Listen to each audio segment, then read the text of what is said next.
If you don't hold the people accountable who weaponize that Justice Department, they'll do it again and again and again.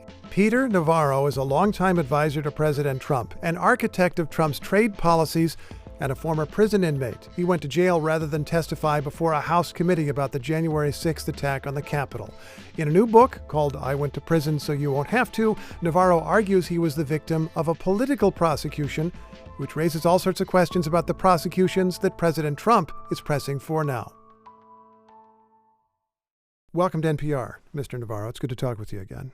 You can call me Peter. I know you, Steve. We go back a long ways, brother. We do. Thank you. Thank you very much. It's good to be here. You're talking to me just hours after you got off a plane. You were coming from Charlie Kirk's memorial service in Arizona.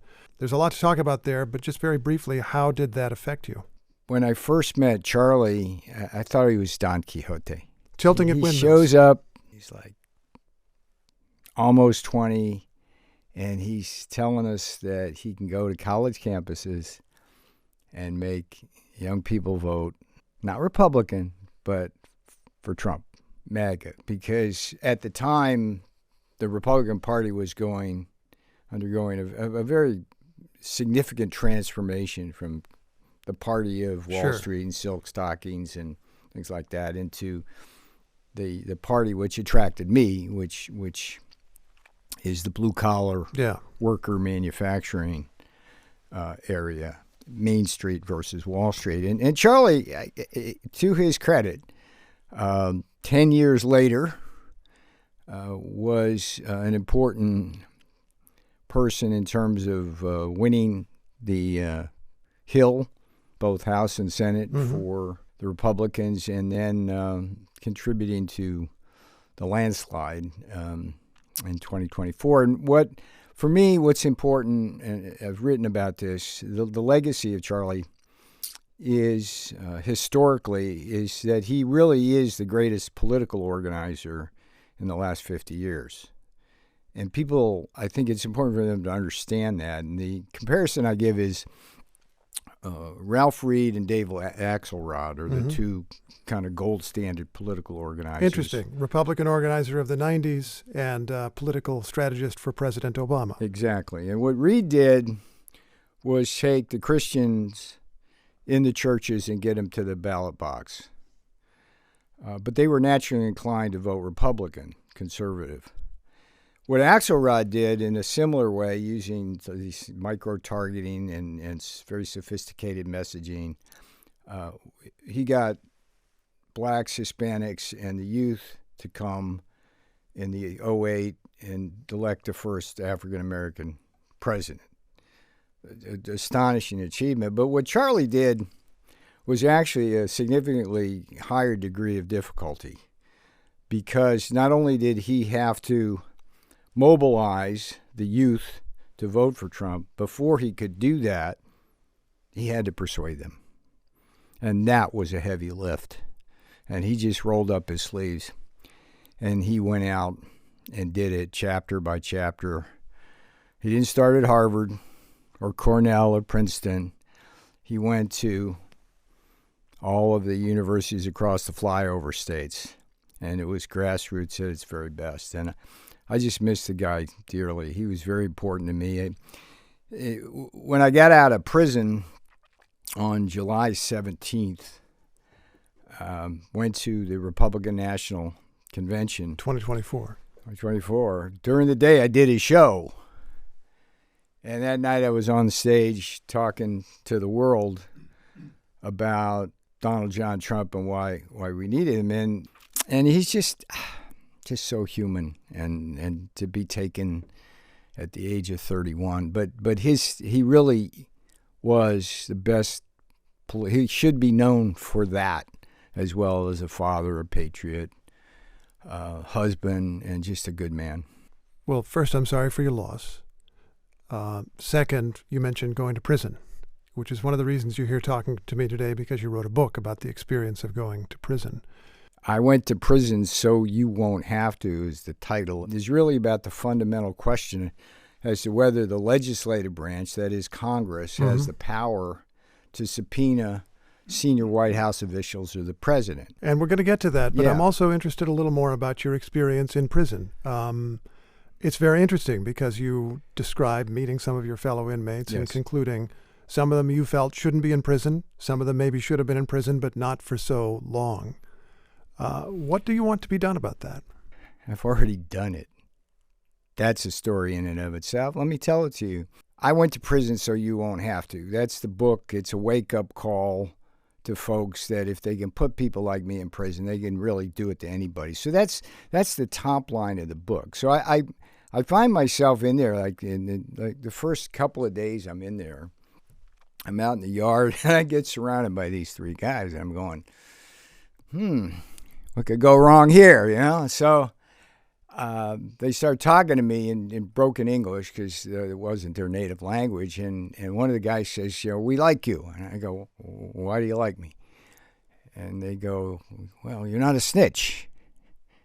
And I go, I'm thinking to myself, okay. It's like, because whenever a prisoner comes in, whoever it is, they go to this thing called PACER and they look and see. Oh, yeah, the legal you can documents and actually so forth. tell from court cases whether somebody was a snitch because you can kind of read that. But they knew I wasn't because they'd read in the paper I had refused to talk to Congress. And I'm thinking to myself, it's like, is that how you think of yourself? What's the moral equivalence here between a guy not talking to Congress because of executive privilege issues, constitutional issues, and guys that don't snitch on their friends? So that's how things went. But do you think of yourself that way? I wasn't a snitch. Is that a thing that you would say No, about yourself? not at all. That's the point, Steve. It's just made me laugh because what the judge did, and that's what this case is about, is he ruled prior to the jury trial that I could not raise the issue of executive privilege. I could not say in court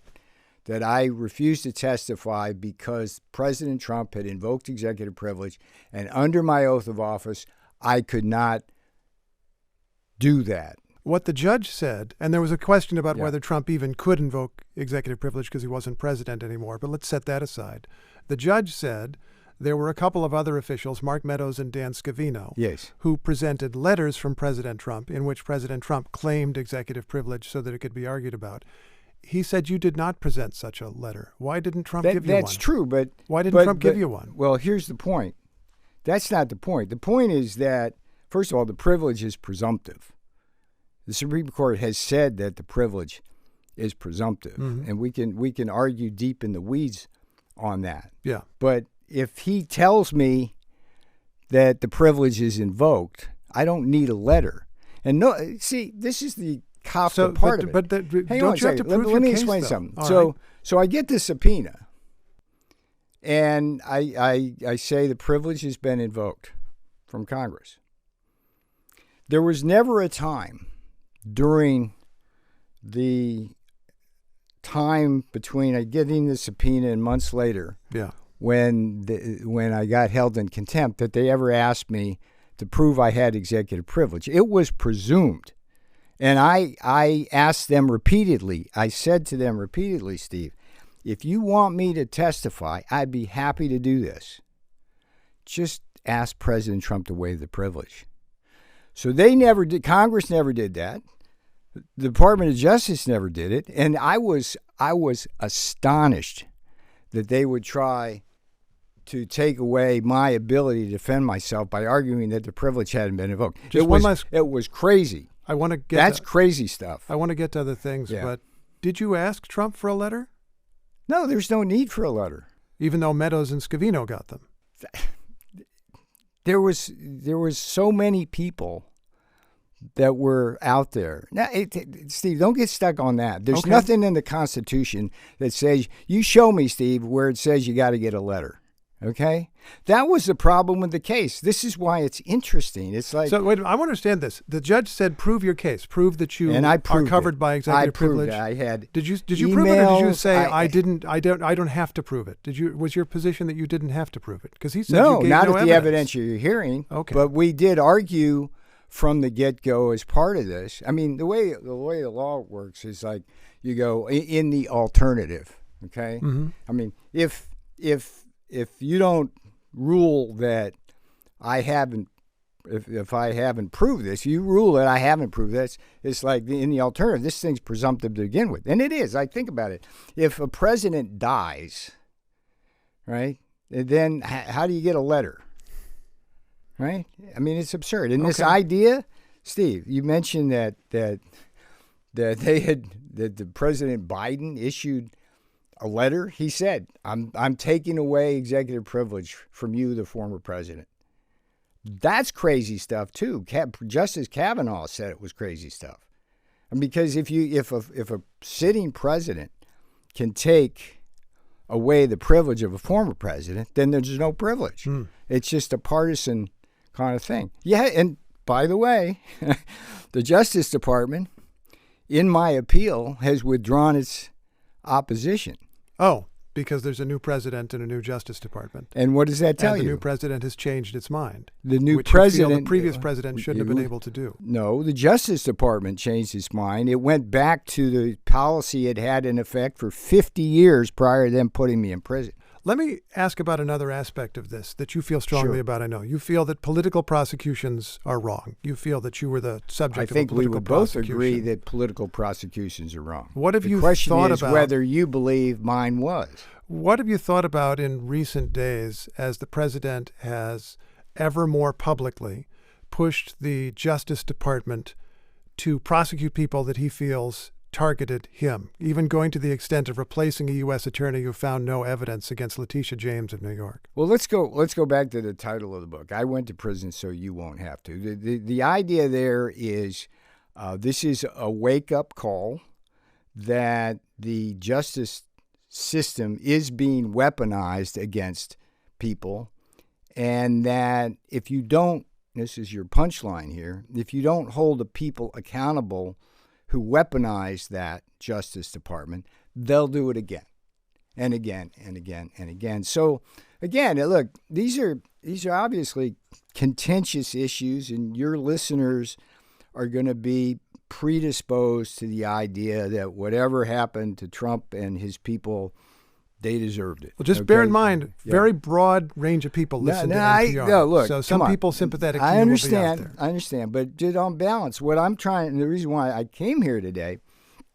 is to try to explain that if you have, in my case, for example, if I lose my appeal and it turns out that Congress can subpoena senior White House officials, contrary to George Washington's doctrine of executive privilege and 50 years of Department of Justice policy, then every single senior White House advisor, whether it's for the Democrats or the Republicans, will be exposed to the choice, the Hobson choice that I faced. That's a tough choice. Nobody should be put in that choice. But my question is about what's happening now. This is a very interesting case. Letitia James, the Attorney General of New York, prosecuted Trump, then a former president, future president. She promised she would prosecute him before she even got elected. Understood. Before she even saw the evidence. Understood the argument. Okay. There are arguments about exactly what she said, but there was an implication. Understood. But moving on to the actual situation. She prosecuted Trump. Trump now wants her investigated not for that improper prosecution, but for something to do with real estate ownership. And his own appointed U.S. attorney seems to have looked into that, found no evidence sufficient to prosecute, and therefore the president has replaced the U.S. attorney and wants to send in someone else who will prosecute. Doesn't that sound political to you? So I don't know the details of that case, but I will take that view head on this. Starting with my case itself. But I mean, should he just find something, anything to prosecute her on? Let me answer you this way, okay? Because Letitia James is a sideshow. She's a footnote to all of the other things that were done to stop Trump from getting elected or to get him out of office. Mm-hmm. And I was at the center of that. To your question, it's like, I don't know about Letitia James, but I do know, and I've said publicly, that I think James Comey, FBI director, Clapper and Brennan, Page, Strzok, all these FBI people, I think Schiff lied to Congress, and he needs to be investigated. And there's a whole list of people. So this is these my question, people, if I can. This is my question. Okay. I see that you feel that these people did something they wrong. They should be and if someone in prison if they did what we think they did wrong. If someone committed misconduct in office, you would investigate that. We should pursue Letitia James. We should pursue Alvin Bragg. The question is, should the government try to find anything they possibly can against these people? See if there's a real estate document. That's what they're literally doing. Well, that's what you say that they're doing. No, it's what they've openly done. What did they do to Trump? Okay. Here's the thing. All right. Look, what did they do to Trump? I mean, look at the crap they with it. So it's all right then to find anything you can. No, it's not. Here's what here's. You want to know what our mindset is. That's what you want to know. Sure. So let me tell folks in NPR just a simple Newtonian principle here. Okay? That's why I'm here. I went to prison so you won't have to. It's a tale about accountability. And if we don't hold the people accountable who did what they did to me and Steve Bannon, we both went to prison for defending the Constitution. Rudy Giuliani is bankrupt now. They hurt him. There's two guys named Jeff Clark and John Eastman who were legal advisors to the president, who are having their bar cards and livelihoods taken away. It cost Scavino and Meadows, who you referenced earlier, they didn't get charged, but they did exactly what I did. They didn't get charged, but it cost them millions of dollars. But I think your point is something must be done. However, it must be done. That's what you feel. No, not however it must be done. Do it between the lines. But for example, like Lisa Cook at the Fed, okay? It's like, obviously, Donald Trump doesn't want her in there because he views her policies are incompetent.